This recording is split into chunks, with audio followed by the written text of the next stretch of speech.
To be fair, the Plains Fuling Camp music, I built a farm, and that music got me going. It got me to build that farm, and it was just like every time I went in there, I was like, oh yeah, this is different, right? This is new, right? Right? This wasn't here before, right?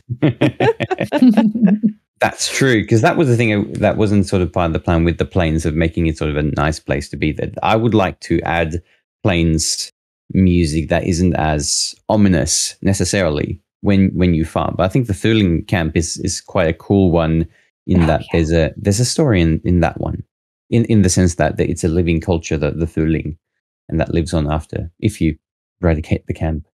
Can we listen to it real quick? Or yeah, since we brought that one up, let's listen to the Fuling Camp. Since you've got this cool new tool.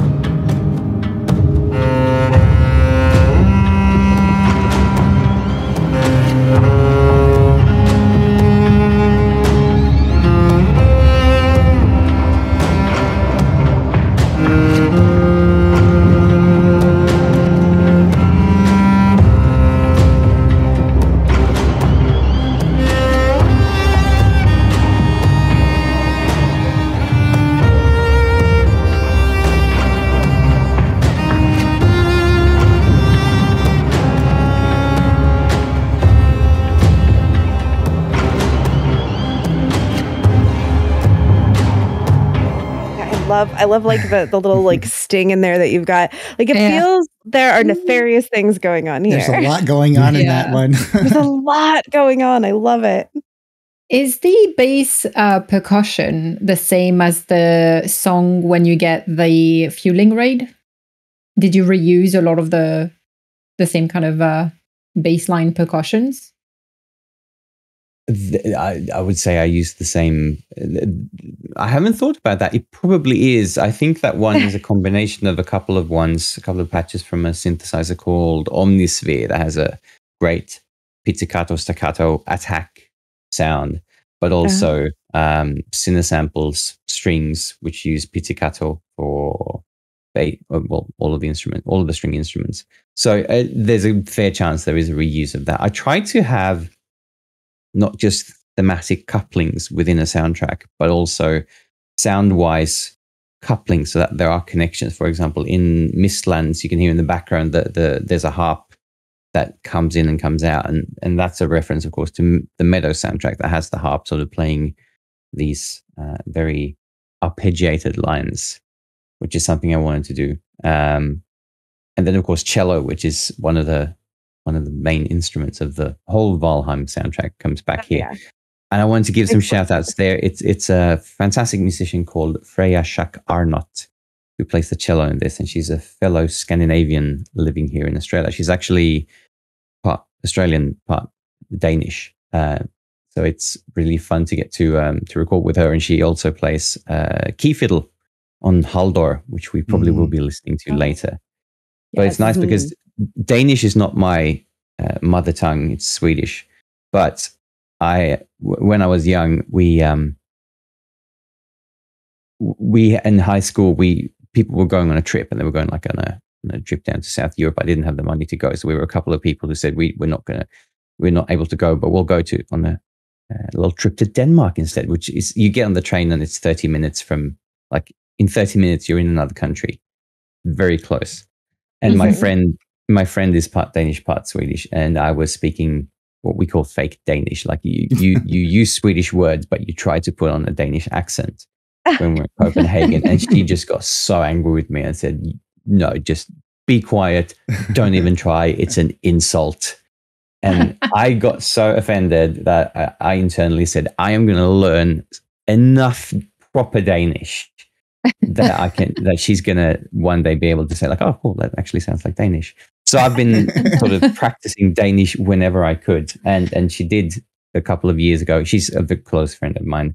Did say, like, "Oh, you actually speak Danish now," and so I'm happy that I can do that. So when I record with Freya Schack Arnott, then I get to practice my Danish as well, which is quite nice. Fun. Yeah, another language. If you don't practice, you lose it quick. I've tried learning a few languages and just don't get as many opportunities to use it, and it just kind of fades away. Exactly. And one of the things I really wanted to talk about when it comes to the Mistlands track, because it was actually a track I had written before as a, we probably said it last time we chatted, as a possible main theme for the whole Valheim thing, but it didn't eventuate. So the Mistlands theme is the second of those themes. And the thing I wanted to try this time around is recording more real musicians, because it sounds better. There's a different budget this time. And so we've actually been recording people here in Sydney and in Sweden. So it's the melody is layered with cello.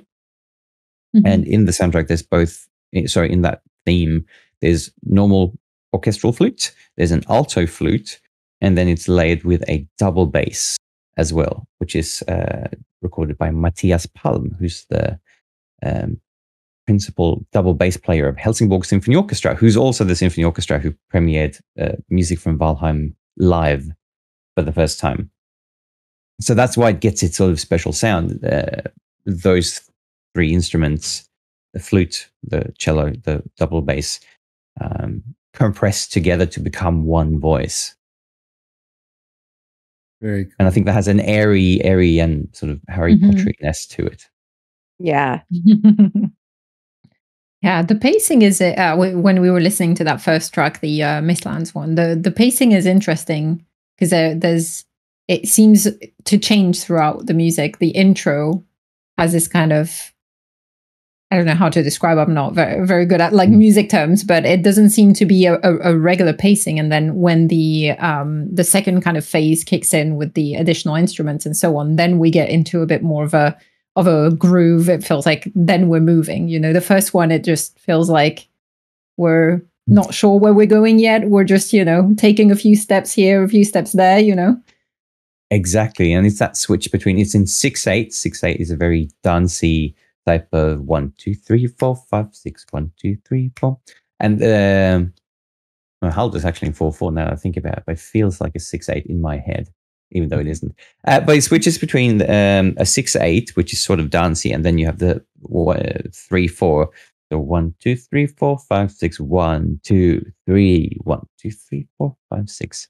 And that's what it goes between, and it has that sort of shifting pattern. But then, then you get into a sort of a more straightforward 6/8 in the next theme. And the form is intro, which is the A theme, which builds up, and then there's a B theme, the A theme, the C theme to create a little bit of more interest, which is more flute based, and then back to the main theme again, because I didn't want to over orchestrate it. But in this instance with Mistlands, I had to make a mix which is more flat, because the original one which is probably the one that's going to be on the soundtrack, is more dynamic and really builds up and then goes down and builds up and goes down. That doesn't work well in a game, because if there's something that's very high dynamic and intense, when there's nothing happening on screen, it looks very strange. You feel like you're going to be attacked, but nothing's happening. And that's the thing we try to avoid in video games. So I had to make a more compressed version that plays in the game. Yeah, go ahead, Morning. I was going to say, to confirm, does that mean that there is going to be a second soundtrack? Like the post? The way it's been talked about before, and I think that's the way it's being worked on now, is that we're continuing to add to the soundtrack, and it's all in the end going to be one long soundtrack. So I think that these files will be added to the digital versions. Oh, that's going to make so many people so happy. As far as I understand it, that's how it's being worked out. And they might correct me later, but I think that's it. This music, the Mistlands music, has been added to the vinyl soundtrack, which is going to be released. We're lucky that the deadline was slightly delayed for the vinyl soundtrack, so we could push this in as well. But I think the idea is that the soundtrack's going to grow and it's all going to be added to it for everybody to enjoy. And I think what was said before, at least, was that if you bought the soundtrack, that would be added. But I don't know if they might go with it's going to be soundtrack part 2. Yeah. I don't know. I can't promise that. And if you need a gaming server, you should check out my sponsor, Gportal. You can save 10% with my link at jiroctheviking.com/Gportal.